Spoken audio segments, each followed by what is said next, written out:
Hi everyone. First of all, I, Ankush Tavra, cordially welcome all of you on this online learning platform provided by Gyanam Institute, which is one of the renowned institutions of your region, as you all know. So, I am Ankush Tavra, so I'll be taking your classes of English. But one thing we have to clear here, English, जब हम बात करते हैं word English की, there are two things. या तो English language पे हम बात करते हैं या फिर English subject पे. बट जब हम कॉम्पिटिटिव एग्जाम्स की बात करते हैं, कॉम्पिटिटिव एग्जाम्स जितने भी आपके गवर्नमेंट प्रोवाइड करती है जॉब्स के लिए कॉम्पिटिटिव एग्जाम्स, उसमें जो इंग्लिश आती है, उसमें जो क्वेश्चंस पूछे जाते हैं आपसे इंग्लिश के, वो सिर्फ लैंग्वेज से ही रिलेटेड होते हैं. उसमें सब्जेक्ट रिलेटेड कुछ भी नहीं आएगा आपके पास. ठीक है. सो इंग्लिश अगर बात करें, जो हम डिस्कस करने वाले हैं लैंग्वेज, तो हमारा जो ये बैच रहेगा इसका मेन फोकस होगा जो पीपीएससी से पोस्ट निकली हैं पीपीएससी के under, for example headmaster, principal या बीपीओ. सो इन तीन पोस्ट के अंदर ही जितने भी एग्जाम्स आपके निकले हैं, इनके लिए हमें इंग्लिश प्रिपरेशन करनी है. ऑल्दो लास्ट ईयर तक इसमें कुछ भी ऐसा नहीं था कि इंग्लिश एडेड ऑन थी, बट इस बार इंग्लिश के कुछ क्वेश्चंस आएंगे आपको, और ये भी श्योरिटी नहीं होगी कि आपको कितने नंबर की इंग्लिश आएगी और उसमें मेनली सिलेबस क्या क्या रहेगा और कितने क्वेश्चंस आएंगे. But we all know that जब भी कॉम्पिटिटिव एग्जाम्स की बात आती है, कुछ एक सेट ऑफ क्राइटेरिया है जिसके अंडर ही क्वेश्चंस आपसे पूछे जाते हैं. सो इन तीनों के लिए आप प्रिपरेशन करें.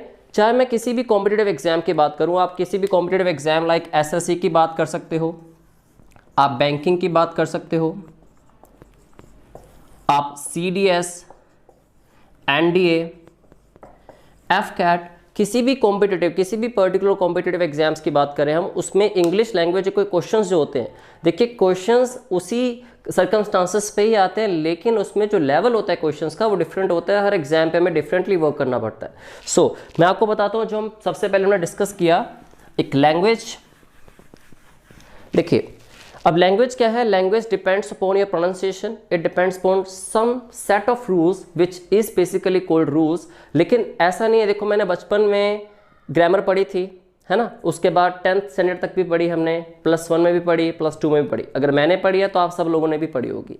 But when it comes to competitive exams, जब भी बात हुई है कॉम्पिटिटिव एग्जाम्स की, उस मोमेंट में ग्रामर में जो एक बड़ा बेसिक टॉपिक टेंसेस की भी बात करें या वॉइस और नरेशन की बात करें, अभी तक हम अवेयर नहीं है कि वॉइस, टेंसेस, नरेशन, इन सब की डेफिनेशन क्या रहेगी. और जब बात हुई है डिफरेंट टॉपिक्स की, नाउंस, प्रोनाउंस, आर्टिकल्स की, या तो हम सिर्फ उस पर फोकस रखा है हमने, स्टिल हम कई बार कंफ्यूज हो जाते हैं कि उनके साथ टैकल कैसे करना है. अगर एग्जाम में क्वेश्चंस आएंगे तो इन सारे टॉपिक्स का वजूद क्या है या फिर इन सारे टॉपिक्स की इंपॉर्टेंस क्या है. सो आज मैं आपको सिर्फ इंट्रोडक्शन क्लास के अंदर, इंट्रोडक्टरी क्लास के अंदर सिर्फ ये बताने वाला हूँ कि कैसे कैसे हम क्या क्या चीज़ें कवर करने वाले हैं इस पूरे कोर्स में. और इसके साथ साथ हम लोग जितने भी टॉपिक करेंगे उसके प्रैक्टिस के साथ उनके रिलेटेड क्वेश्चंस आने कैसे हैं, मैं सबसे पहले तो आपको ये अवेयर करता रहूँगा हर एक टॉपिक के बाद, और आज की कुछ क्लास में भी हम कुछ डिस्कस करने वाले हैं. ठीक है. सो जब बात हुई है लैंग्वेज की, देखिए आप जो मर्जी कॉम्पिटिटिव एग्जाम देते हैं, जो मर्जी कॉम्पिटिटिव एग्जाम, मैंने यहाँ पे कुछ पर्टिकुलर एग्जाम्स की डिस्कशन करी है अभी आपके सामने. कॉम्पिटिटिव एग्जाम में अगर आपको इंग्लिश सेक्शन में अच्छे मार्क्स ग्रैब करने हैं तो उसका सिर्फ 3 आपको फंडामेंटल चीज़ें जो आपको चाहिए. The very first is English grammar, the second one is vocabulary, and the third one is reading skills.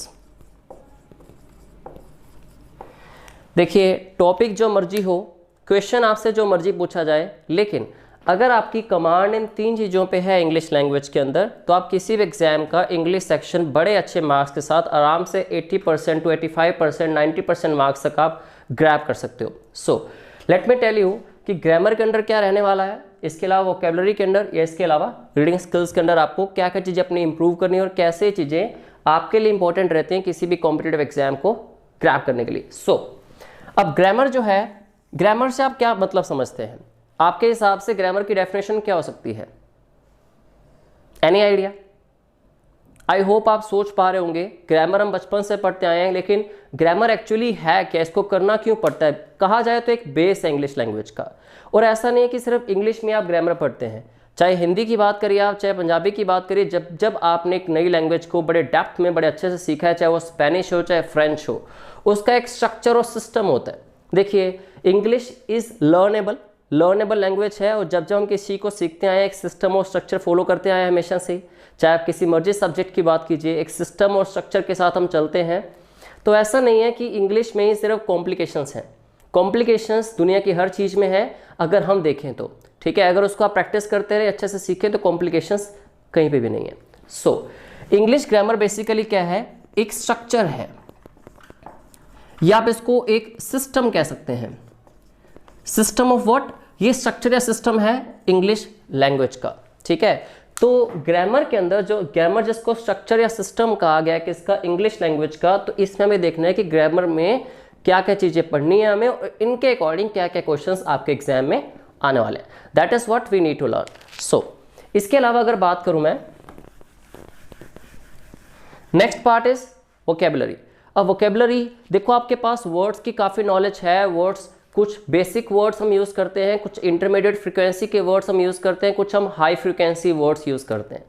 लेकिन प्रॉब्लम कह लो इसको, चाहे कह लो कि हमारी इनएबिलिटी, कि हम उन वर्ड्स को बहुत जल्दी भूल जाते हैं, ठीक है। सो आई विल टेल यू आपको वोकेबलरी लर्न कैसे करनी है और उसके साथ साथ आपको उसको रिवाइज करना है या नहीं करना, और अगर करना भी तो कैसे करना है, ताकि एग्जाम आने तक आपको हर वर्ड याद रहे और उसके बाद भी आप इसको अच्छे से रिमेंबर कर सकें, इसको आप रिकॉल कर सकें और इसको आप यूज़ कर सकें। देखिए, जब जब इंटरमीडिएट या हाई फ्रिक्वेंसी वोकेबलरी की बात जब भी आई है कम्युनिकेशन के टाइम पे, आपकी स्पोकन इंग्लिश के अंदर आप कभी भी हाई फ्रिक्वेंसी वर्ड्स यूज़ नहीं करते।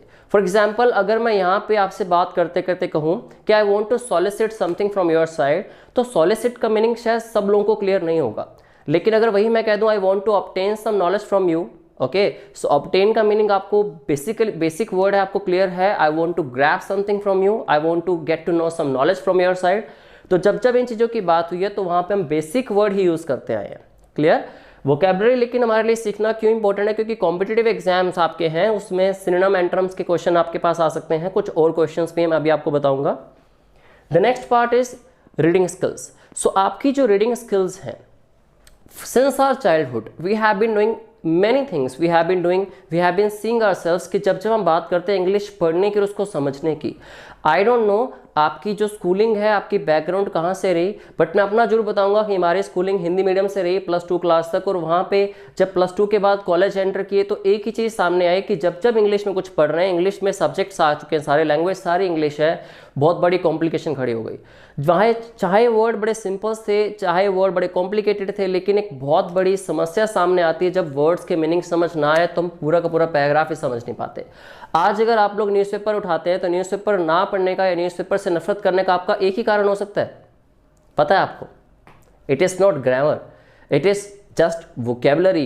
एंड रीडिंग स्किल्स आपकी वीक होने का रीज़न वोकेबलरी बन जाती है, ठीक है। रीडिंग स्किल्स हम अपनी इंप्रूव करने की ट्राई करते हैं कि हम जल्दी से जितना हो सके पढ़ सके, और उसको पढ़ने के साथ साथ उसको हम परफेक्टली अंडरस्टैंड कर सके, उसको कहते हैं हमारी रीडिंग स्किल्स। तो एग्जाम में आपकी कोग्निटिव एबिलिटी, मतलब आपकी मेंटल एबिलिटी चेक की जाती है, और वो डिपेंड करती है आपकी रीडिंग स्किल्स के ऊपर।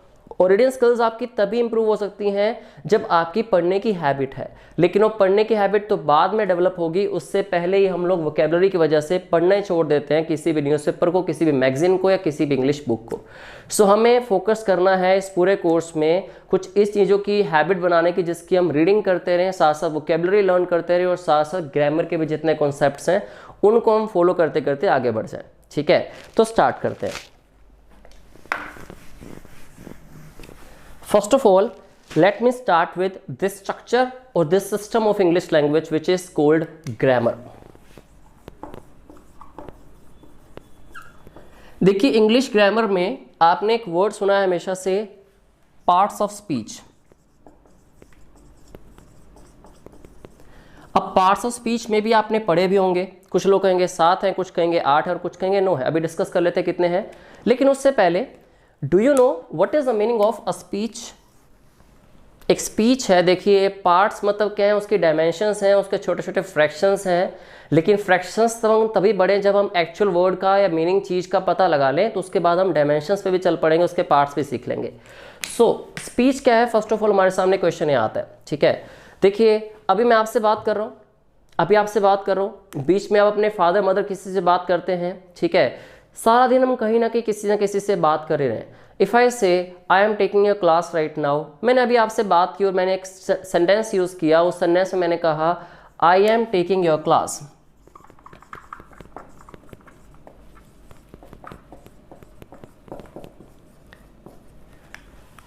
सो इस पर्टिकुलर सेंटेंस में जो मैंने लिखा I am taking your class, इसमें मैंने 1 2 3 4 5 I have use total 5 words.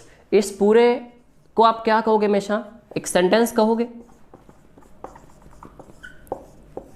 अब ये जो सेंटेंस है, सेंटेंस को ही आप लोग स्पीच कह सकते हो। आपने हमेशा पढ़ा कि सेंटेंस बनता है कुछ वर्ड्स को मिला के और एक वर्ड बनता है कुछ लेटर्स को मिला के, ठीक है। तो लेटर्स को मिलाने के बाद एक वर्ड बनता है और वर्ड्स को मिला के क्या बनता है? एक सेंटेंस बनता है। उसी तरह से जब भी आप कुछ भी बोलते हैं to communicate, to share your feelings, ideas, emotions, your knowledge, your opinions with anyone in the world, तो जब भी आप बात करते हैं किसी के साथ भी चीज़ें शेयर करने के लिए, तो आपको कुछ ना कुछ बोलना पड़ता है, ठीक है। अब चाहे वो रिटन फॉर्म में है, चाहे वो स्पोकन फॉर्म में है, लेकिन उसमें आप स्पीच यूज करते हो। अगर मैं पूरा सेंटेंस ना बोलता, if I said I am taking, तो आपको सेंटेंस समझ ना आता कि व्हाट एम आई टेकिंग, आपको सेंटेंस समझ ना आता। लेकिन मैंने हर वर्ड यूज किया, आई एम टेकिंग योर क्लास, इसमें मैंने 5 डिफरेंट वर्ड्स यूज किए हैं। अब इसका हर एक वर्ड स्पीच का एक पार्ट है। आप में से काफी लोग जानते होंगे, हम फर्दर मोर डिस्कस करने वाले हैं इसको, ठीक है। आगे इसको हम डिस्कस करेंगे फर्दर, लेकिन उससे पहले आपको थोड़ा हल्का सा आइडिया देता हूँ। जैसे कि आई वर्ड है, आपको पता है ये प्रोनाउन होता है, ठीक है। उसके बाद यूज किया गया वर्ड एम, तो एम क्या है यहाँ पे? इस सेंटेंस के अकॉर्डिंग एम क्या है? हेल्पिंग वर्ब है। उसके बाद आया टेकिंग, टेकिंग यहाँ पे क्या है? मेन वर्ब है। आपने वर्ब्स पढ़ी होंगी, take, took, taken, taking and takes. उसके बाद आया यूअर, इसको कहते हैं पॉजेसिव एडजेक्टिव। उसके बाद वर्ड आया class, this is called a noun. तो अभी मैंने जो 5 या 4 डिफरेंट वर्ड्स बोले, जो नाम बोले मैंने यहाँ पे, pronoun, helping verb, possessive adjective, ये सारे क्या हैं? ये सारे हैं पार्ट्स। पार्ट्स किसके? स्पीच के। उन्हीं को आप हमेशा से लर्न करते आए हो from your first standard until your 12th standard.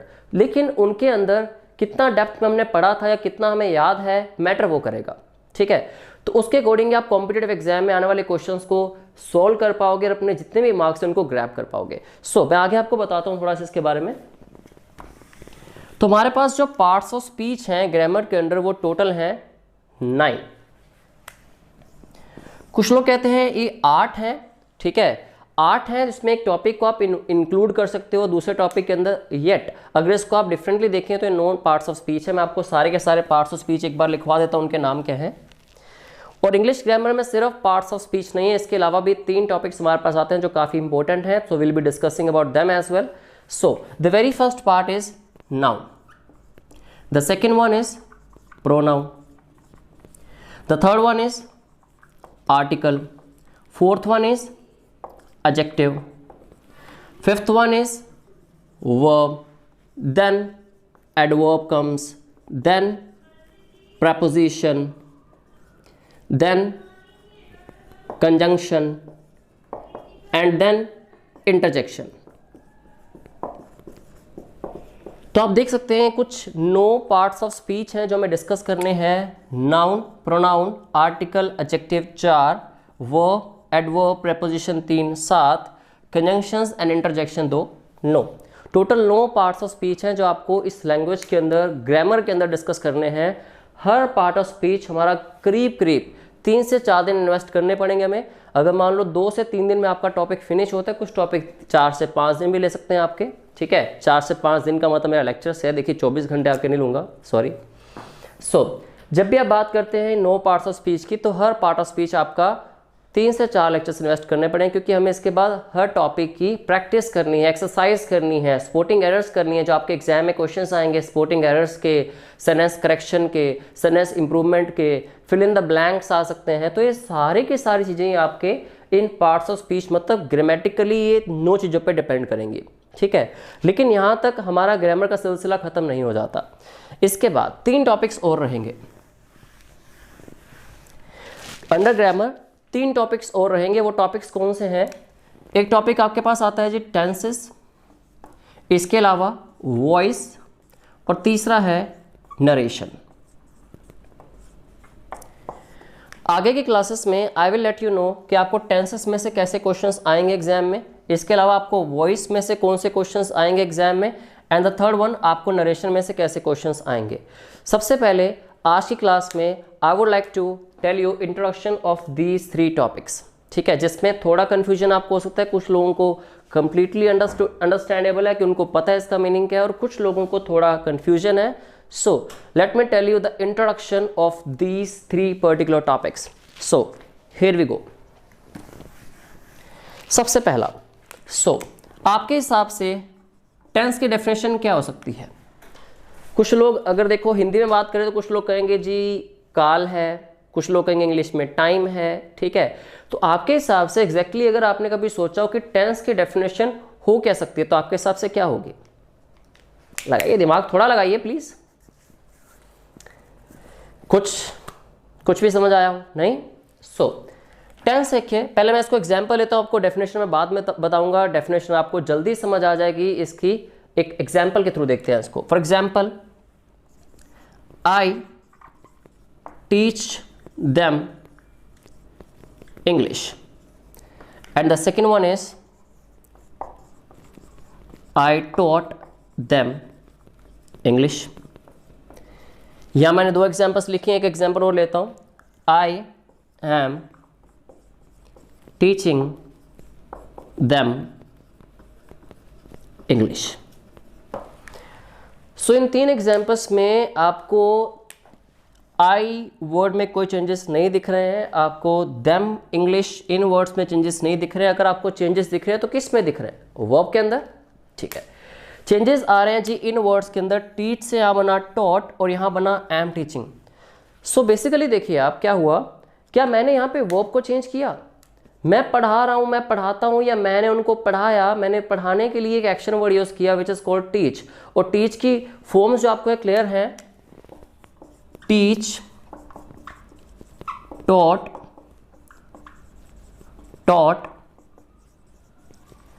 Teaching and teaches.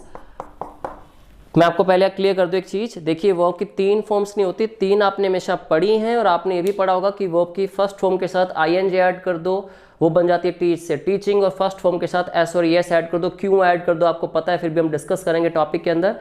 तो इनको ये वर्ब की फोर्थ और फिफ्थ फॉर्म का नाम देते हैं। देखिए टीच वर्ब की फर्स्ट फॉर्म है, टोट बनती है वर्ब की सेकेंड फॉर्म, टोट बनती है वर्ब की थर्ड फॉर्म। जैसे आपने वर्ब की फर्स्ट फॉर्म के साथ आईएनजी ऐड किया, इसको हम नाम देते हैं V4, वर्ब की फोर्थ फॉर्म, ठीक है जी। और जैसे आपने वर्ब की फर्स्ट फॉर्म के साथ एस और ईएस ऐड किया, ये बन गई हमारे पास वर्ब की फिफ्थ फॉर्म। तो इस बात का पहले ध्यान रखेंगे कि वर्ब की 5 फॉर्म्स होती हैं, 3 नहीं होती। जैसे हम बात करें एक सिंपल वर्ब की विच इज गो, सो गो की सेकेंड फॉर्म क्या होगी? वेंट। थर्ड फॉर्म क्या होगी? गोन। जैसे आप गो के साथ आईएनजी ऐड करेंगे, वो बन जाएगी वर्ब की fourth form which becomes going. जैसे गो के बाद आप एस और एस ऐड करेंगे, वो बन जाएगी वर्ब की फिफ्थ फॉर्म गोज। तो इस तरह वर्ब की 5 फॉर्म्स वर्क करेंगे। लेकिन इस टॉपिक को हम बाद में डिटेल में डिस्कस करेंगे, अभी हमारा फोकस टेंसेस पे है। तो मैं आपसे ये पूछना चाहता हूँ, क्या मैंने वर्ब को चेंज किया? क्या मैंने वर्ब टीच से गो करी या टीच से मैंने लर्न किया? नहीं, ऐसा कुछ भी नहीं हुआ। लेकिन मैंने किया क्या एक्चुअली?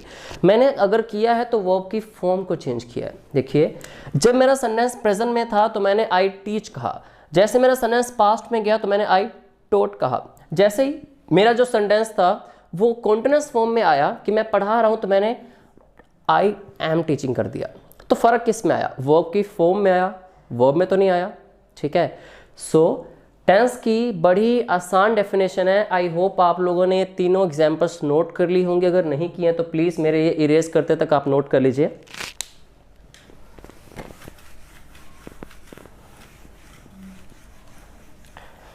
तो अभी मैं आपको लिखवा रहा हूं कि टेंस की डेफिनेशन क्या होती है। स्टार्ट करें, चलिए देखिए। Tense is a form of verb which indicates the time of an action done by the subject. तो डेफिनेशन आपको बड़े आराम से समझ आएगी कि टेंस की डेफिनेशन है क्या। देखिए टेंस, अभी मैंने कहा कि वर्ब की फॉर्म चेंज होती है, यहाँ पे कभी भी वर्ब चेंज नहीं होती, ठीक है। तो आप देखिए tense is a form of verb, tense verb की वो फॉर्म है which indicates the time of an action. Indicate क्या करेगी कि आपने टीच से टॉट किया तो पता लग गया कि प्रेजेंट से पास्ट में चले गए, आपने जैसे टीच से आई एम टीचिंग किया तो पता लग गया कि प्रेजेंट के इसी मोमेंट में, करंट मोमेंट में हम जो कर रहे हैं उसकी बात कर रहे हैं, ठीक है। So tense is a form of verb which indicates the time of an action. ये टाइम होती नहीं है, टेंस टाइम नहीं होता, टेंस टाइम को डिनोट करता है। कैसे डिनोट करता है, कहां से पता लगता है, वर्ब की फॉर्म के साथ हमें, ठीक है। Of an action done by the subject, जो सब्जेक्ट होता है वो एक्शन को करता है, लेकिन सब्जेक्ट वो नहीं होता, हमेशा जो डूअर होता है। इसकी भी हम अच्छे से डेफिनेशन करेंगे कि एक सब्जेक्ट होता है क्या, इसको हम डिटेल में समझेंगे, ठीक है। तो आई होप आपको डेफिनेशन समझ आ गई है टेंसेस की।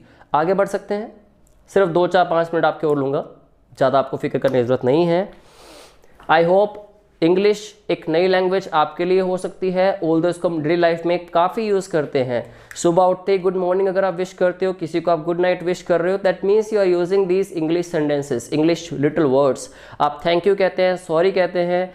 तो जब जब आप बात करते हैं थोड़े बहुत वर्ड्स को यूज़ करने की, वहीं से आपका फ्लो शुरू होता है और आप ज़्यादा से ज़्यादा वर्ड यूज़ करके कम्युनिकेशन के टाइम पे अच्छे सेंटेंसेस भी बना सकते हो। अब टेंस के साथ बिल्कुल रिलेट करता है आपका अगला टॉपिक विच इज वॉइस। अब वॉइस क्या है, सबसे पहली बात तो ये सबको पता है कि एक्टिव वॉइस होता है जी, पैसिव वॉइस होता है। पेपर में क्वेश्चन आता है एक्टिव वॉइस को, उसको पैसिव वॉइस में चेंज करना है। अगर मैं कह रहा हूँ आई टीच यू, तो आप उसको बना देंगे यू आर टॉट बाय मी। यहाँ तक कहानी खत्म नहीं होती, इसके डिफरेंट क्वेश्चंस आपके पास आ सकते हैं, ठीक है। तो आप प्लीज़ ध्यान दीजिए, पहली बात तो वॉइस है क्या, ठीक है। वॉइस क्या है, यहाँ आपको सबसे पहले मैं आपको एक छोटा सा फर्क करवाता हूँ वॉइस वर्सेस साउंड में। कंफ्यूजिंग वर्ड्स काफ़ी आएंगे, आपका पूरा एक क्लास होगी कंफ्यूजिंग वर्ड्स पे। मे बी आपके मैं 2 क्लासेस भी लूँ कंफ्यूजिंग वर्ड्स पे, जिसमें हम करीब 15 से 20 पेयर को डिस्कस करेंगे। तो वॉइस और साउंड में फ़र्क क्या होता है, देखिए वॉइस का मतलब भी आवाज़ है, साउंड का मतलब भी आवाज़ है, ठीक है। अभी जो मैं यूज़ कर रहा हूँ दैट इज़ वॉइस। जब भी हम बात करते हैं लिविंग बींग्स की, तो लिविंग बींग्स की आवाज़ है that is called voice, it is of living beings. अब मान लीजिए अगर मैं अपने फ़ैन को बहुत फास्ट कर देता हूँ रूम के, तो फ़ैन मेरा आवाज़ करता है, या मैं अपना एसी को ऑन कर देता हूँ, उसका फ़ैन फास्ट करता हूँ, तो वो आवाज़ करेगा। क्या वो लिविंग बींग है? नहीं, वो लिविंग बींग नहीं है। तो जब भी किसी नॉन लिविंग की, फॉर एग्जाम्पल व्हाइट बोर्ड की अभी आपको आवाज़ सुनाई दी, एक मेरी आवाज़ आप सुन पा रहे हैं, तो जो वॉइस है वो मेरी है, वो आपकी हो सकती है, वो किसी भी ह्यूमन बींग की हो सकती है, लेकिन जो ये आवाज़ है दिस इज कॉल्ड साउंड। तो जब भी बात करते हैं नॉन लिविंग की, तो उसको हम कहते हैं साउंड। हिंदी में दोनों का मतलब सेम ही है, जैसे कि हम सी लुक और वॉच करते हैं, 3 वर्ड्स, सी लुक और वॉच इंग्लिश में 3 वर्ड्स हैं, लेकिन हिंदी में उनका एक ही मीनिंग है, देखना। तो हम काफ़ी सारे ऐसे कंफ्यूजिंग वर्ड्स को भी डिस्कस करेंगे, you don't need to worry, okay. So जैसा कि हम डिस्कस करना चाह रहे थे कि वॉइस क्या है, तो वॉइस क्या है, आपकी आवाज़ है। अब आपकी आवाज़ बड़े अलग अलग तरीक़ों से हो सकती है। मैं आपसे बात करते रहे, मैं आवाज़ निकाल रहा हूँ, तो मैं कभी आपको कहता हूँ कि आप स्मार्ट लग रहे हैं, कभी आपको मैं कहता हूँ आप बहुत ही सुंदर लग रहे हैं, या फिर आप काफ़ी अच्छे लग रहे हैं आज। या फिर अगर मैं अपनी वॉइस यूज़ करता हूँ तो मैं कहता हूँ कि आई एम टेकिंग योर क्लास, मैं आपकी क्लास ले रहा हूँ इस टाइम पे, तो आई am taking your class. Class पढ़ाने वाली, दूसरी क्लास नहीं, डांट फटकार वाली, ओके, वो मम्मी पापा लेंगे। तो जब भी मैं बात कर रहा हूँ आपसे कि मैं आपकी क्लास ले रहा हूँ, that means I am taking your class. क्या पता मेरा मूड ऐसा बने कि मैं आपको ऐसा कर दूँ, your class is being taken by me. मैं एग्जाम्पल ले रहा हूँ, I am taking your class, और दूसरा your class is being taken by me. अब आप कहेंगे माशाल्लाह ये तो मैंने काफ़ी बार देखा है, एक्टिव से पैसिव चेंज कर दिया, पैसिव से एक्टिव चेंज कर दिया, है ना। एग्जाम में ऐसा ही होता है, हमेशा ऐसा नहीं होगा। हर एग्जाम में ऐसा नहीं होगा कि आपको एक्टिव फॉर्म दी होगी, पैसिव चेंज कर दो, पैसिव से एक्टिव चेंज कर दो, 4 ऑप्शन देंगे, काम बड़ा आसान कर देंगे। हर बार ऐसा नहीं है, डिपेंड करता है आपके एग्जाम के लेवल पे, ठीक है। तो देखिए ये भी ठीक था सेंटेंस, ये भी सेंटेंस ठीक था। अब इंट्रोडक्शन थी वॉइस की कि वॉइस आवाज़ है। मैं आपको जब ये डेप्थ में टॉपिक करवाऊंगा, I will definitely let you know कि वॉइस की जो 2 फॉर्म्स हैं, एक्टिव फॉर्म और पैसिव फॉर्म। देखिए ये कौन सी फॉर्म है, आप सबको पता है, ये एक्टिव फॉर्म है। जिनको नहीं पता डोंट वरी, टेंसेस करेंगे, टेंसेस के बाद हम वॉइस पढ़ेंगे, उसमें आपको बताऊंगा एक्टिव फॉर्म और पैसिव फॉर्म में क्या फ़र्क आता है और कैसे पता लगता है। अब सबको पता है कि ये कौन सी फॉर्म है, पैसिव फॉर्म है। पैसिव से एक्टिव में चेंज करने का क्वेश्चन आ सकता है आपके सामने, या एक्टिव से वापस पैसिव में चेंज करने का क्वेश्चन आ सकता है। दोनों में कुछ ना कुछ रूल्स हैं जो आपको फॉलो करने होते हैं। तो हम जब डेप्थ में टॉपिक पढ़ेंगे वॉइस को, तो उसमें मैं आपको ये बताऊंगा कि एक्टिव और पैसिव 2 वॉइस के डिफरेंट फॉर्म्स बनाने का ग्रामेरियंस का रीज़न क्या रहा होगा, ठीक है, ऐसा क्यों हुआ होगा कि उसमें एक्टिव और पैसिव दो फॉर्म्स बना दी, एक ही फॉर्म में तो काम चल रहा था ना। मैं कहता हूँ कि आई लाइक यू, इसमें क्या बुराई है, समझ आ रहा है मैं आपको पसंद करता हूँ, इसमें क्या बुराई है, लेकिन मैं उसी को मोल्ड करके बता रहा हूँ कि यू आर लाइक्ड बाय मी। क्या हो कह रहा है ऐसा? कुछ लोग कहेंगे जी फोकस चेंज करना है सब्जेक्ट में, आई लाइक यू में 3 ही तो वर्ड्स थे, मेरा फोकस आप पे है और आपका फोकस मुझ पे है, इसमें फोकस चेंज करने के लिए वर्ड्स 3 को आप शफल क्यों कर रहे हैं बार बार, है ना। तो इसका हम रीजन जानेंगे कि एक्टिव पैसिव फॉर्म्स तो बनी कैसे और इसके अंदर आपको कैसे क्वेश्चंस आएंगे। सो नेक्स्ट जो तीसरा टॉपिक था मैंने आपको कहा कि दैट इज नरेशन। नरेशन सुना होगा आपने टॉपिक। नरेशन के अंदर आपने देखा होगा कि वो आई सेड लिखा होता है, कोमा लगा होता है, इन्वर्टेड कोमा स्टार्ट हो जाता है, फिर से एक स्टेटमेंट आ जाती है। मैं आपको एक डेमो देता हूं उसका।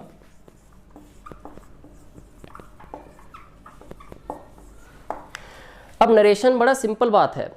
देखिए मैं कल गया था घूमने अपने दोस्त के साथ, या मैं उसके साथ गया था मूवी देखने, या फिर आपके साथ ऐसा हुआ, हम कुछ ना कुछ अच्छे दोस्त बन चुके हैं काफ़ी क्लासेस के बाद, तो आप कहते हो सर आपको एक बात बताता हूँ, या मैं कहता हूँ चलो मेरे से एक बात सुन लो आप। कल मैं अपने दोस्त के साथ गया था, वहाँ ऐसा हुआ, उसने मुझे ये कहा और मैंने उसको ये जवाब दिया और ऐसा ऐसा हुआ। ठीक है, मैं क्या कर रहा हूँ, आपको एक मैं स्टोरी बता रहा हूँ, एक इंसिडेंट बता रहा हूँ जो मेरे साथ हुआ। तो ऐसा क्या होता है कि जब भी बात नरेशन की होगी, नरेशन का एक प्रोसेस है। प्रोसेस किस चीज़ का? नरेट करने का। नरेट करना मतलब एक्सप्रेस करना या उसको रिसाइट करना। आप कह सकते हो किस चीज़ को? जो आपके साथ इंसिडेंट हुआ, हैपनिंग हुई, मिस हैपनिंग हुई, आप मूवी देख के आए, आपने कोई बुक पढ़ी, आप कहीं ना कहीं किसी की बातें सुन रहे थे चुपचाप, आप ईव्सड्रॉप। तो उसमें क्या हुआ, आपने जब किसी की बातें सुनी, उन्हीं सुनी सुनाई बातों को आपने आगे चल के किसी और को बता दिया। हाँ, चुगली करना, ठीक समझ रहे हो, चुगली करना कहते हैं इसको। हाँ, तो आपने किसी और को बता दिया, लेकिन जरूरी नहीं होगा ना यार, मैं मूवी देखने गया हूँ, मैं घूमने फिरने गया था, मैंने आपको अपनी बात बता दी, आके शेयर कर दी, दैट डजंट मीन कि मैं चुगली कर रहा हूँ। क्लियर? लेकिन काफ़ी दफ़ा ऐसा चलता है। सो नरेशन क्या है? एक प्रोसेस है। फटाफट से डेफिनेशन नोट कर लीजिए आप। The process of telling a story, an incident,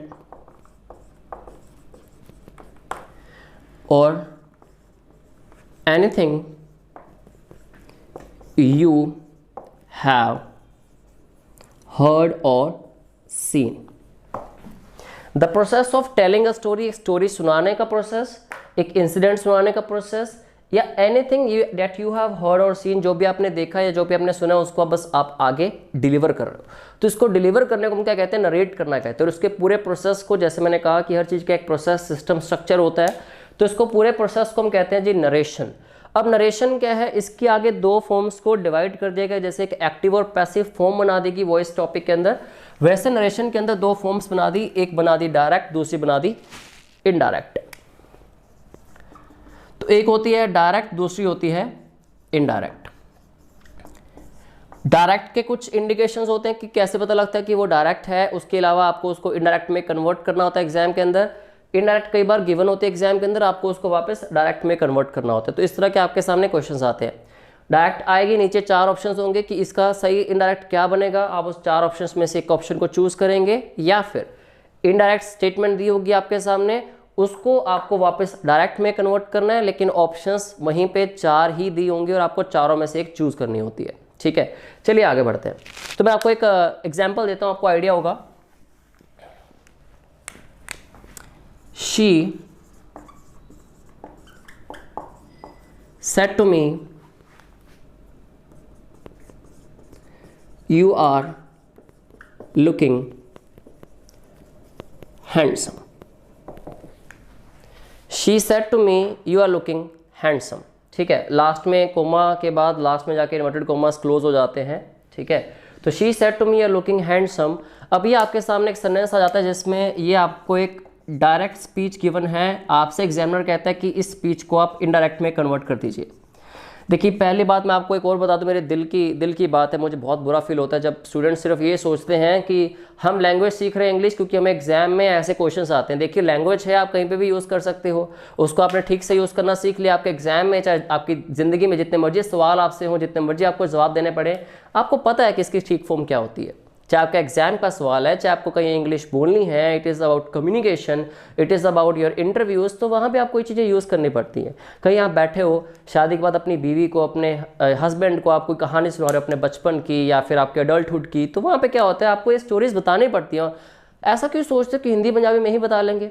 अगर इंग्लिश बतानी पड़ जाए तो क्या दिक्कत क्या है उसमें? एक नई लैंग्वेज है, अच्छा लगेगा, बड़ी स्वीट लैंग्वेज है, बड़ी अच्छी लैंग्वेज है ये। सो इसको कैसे कन्वर्ट करते हैं हम लोग? हम इसको लिख देते हैं जी शी टोल्ड मी दैट। अब इसमें बहुत बड़ी कंफ्यूजन है कि हमने पढ़ा है कि जी रूल होता है, रूल वर्ड को इतना बड़ा बना दिया कि इंग्लिश वैसे ही कॉम्प्लिकेटेड लगने लग गया हमें, कि सेट टू आ गया जी इसको टोल्ड कर दो। अरे बाबा इसको इतना मुश्किल क्यों बना रहे हो आप? इसका मैं आपको मीनिंग बताता हूँ कि से और टेल में फ़र्क क्या है, उसके बाद आपको क्लियर हो जाएगा कि ये करना है नहीं करना, अगर करना है तो क्यों करना है। ज़रूरी नहीं होता करना है, कोई रूल नहीं है नरेशन का कि इसको आप सेट टू से सेट टू लिख दोगे तो आपका नंबर कट जाएगा। डिपेंड करता है ऑप्शंस पे कि आपको ऑप्शंस किस तरह के आएंगे, ठीक दोनों ही होते हैं। क्लियर? मैं भी आपको बताता हूँ। तो she told me that I was looking handsome. तो इस तरह से डायरेक्ट से इनडायरेक्ट कन्वर्ट हो जाते हैं। अब आप कहेंगे जी आपने तो फटाफट कर दिया, हमें तो सिखा दो। अरे सब सीखेंगे यार, थोड़ा टाइम दीजिए, एक एक टॉपिक को पूरे डिटेल में करेंगे हम। You don't need to worry about anything. आप जितना एक्सपेक्ट करेंगे उससे डबल ट्रिपल आपको मिलेगा क्लासेस में। ओके, सो कंटिन्यू करता हूँ मैं आपको जो चीज़ मैंने आपको प्रॉमिस की अभी कि मैं आपको सी और टेल का लॉजिक बताता हूँ। तो लेट अस डिस्कस दैट। इस तरह से आपके पास क्वेश्चंस आते हैं, चार ऑप्शंस होंगी, आपको उसका जो परफेक्ट इनडायरेक्ट फॉर्म होगी जो बिल्कुल उसके साथ सूटेबल है उसको आपको चूज करना होता है। वो हम टॉपिक्स को जब पढ़ लेंगे, अच्छे से सीख लेंगे तो आपको सारा आर्ट समझ आ जाएगा। अब देखिए फर्क क्या होता है। फर्क ये है, एक वर्ड आपके सामने से है और दूसरा वर्ड आपके साथ है टेल। अगर तो मैं कह रहा हूं कि मैं सिंपली यहां खड़ा और मैं कुछ कह रहा हूं, मतलब आई एम सेइंग समथिंग, ठीक है। एक मैं कहता हूं मैं आप लोगों से कुछ कह रहा हूं तो मैं कहूंगा I am telling you something. तो से क्या होता है, जब आप किसी पर्टिकुलर इंसान से बात नहीं कर रहे होते, आप कुछ ना कुछ बस बोल रहे हैं, ठीक है। तो इसको मैं सिंपली कह देता हूं I am saying something.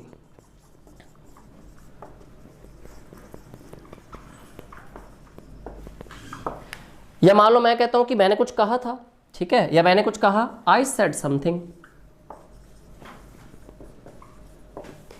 For example मान लीजिए आप किसी ऑफिस में काम कर रहे हो, ठीक है। ऑफिस में आपका ध्यान कहीं और है और आपके कोलीग का ध्यान कहीं और पे है। वो आपका कोलीग जो है कुछ भी बोलता है, चाहे तो अपने मुंह में बड़बड़ा रहा है वो, या उसकी आदत है, या फिर वो कुछ आपको ही कहना चाह रहा है लेकिन टोंटिंग वे में, या फिर सीधा कह दो आपसे वो कुछ कहना चाह रहा है लेकिन शर्मा रहा है एग्जैक्टली कहने से। वो कुछ भी अपना काम करते बोलते तो आप कहते हैं कुछ कहा क्या, है ना, डिड यू से एनीथिंग, कुछ कहा क्या आपने। तो आपने ये नहीं कहा कि तुमने मुझे कुछ कहा क्या, पता नहीं उसने आपको कहा था कि नहीं। तो सिंपली जब बात आई कहने की, किसको कहा किसको नहीं कहा इसको भूल जाइए। सिंपली बात आई कहने की तो वहां वर्ड यूज करेंगे आप से, ठीक है। लेकिन अगर आप किसी इंसान से, किसी पर्सन से कुछ कह रहे हो, ठीक है, तो वहां पे आपके पास दो ऑप्शंस होती हैं, या तो आप से के बाद टू लगा दो या फिर आप सीधा वर्ड टेल यूज कर दो। मैं उसको आसान बनाने के लिए आपको एक छोटी सी एग्जांपल पहले बताता हूं। देखिए कम के साथ आप जब लगाते हैं बैक, तो कम बैक का मतलब होता है वापस आना। दो वर्ड्स हैं, कम और बैक। लेकिन जब मैं इसकी जगह वर्ड लगाता हूं रिटर्न, तो आपको सबको पता है कि रिटर्न के साथ हम कभी भी बैक ऐड नहीं करेंगे। ऐसा सिर्फ रिटर्न के साथ नहीं है, हर वो वर्ड जिसकी स्टार्टिंग आर ई से हो उसका मतलब बैक ही होता है, तो आप कभी भी रिटर्न के साथ बैक नहीं लगाते। तो ये दोनों वर्ड मिला के कौन सा वर्ड बना, रिटर्न बना। ऐसे ही अगर आप से टू दो वर्ड्स को मिला देते हैं तो दोनों को मिला के वर्ड क्या बनता है, टेल। पहले तो आप ये आसान सी बात सीख लीजिए कि से और टू दो वर्ड्स को मिला के टेल बनता है, इसलिए हम टेल के बाद कभी भी टू नहीं लगाते। इतनी बात आसान समझ आ गई आपको। अब आपको समझना यह है कि फिर से टू को कहाँ यूज करें, अकेले से को कहाँ यूज करें और टेल को कहाँ यूज करें। बस आपके 2 मिनट और लूंगा मैं।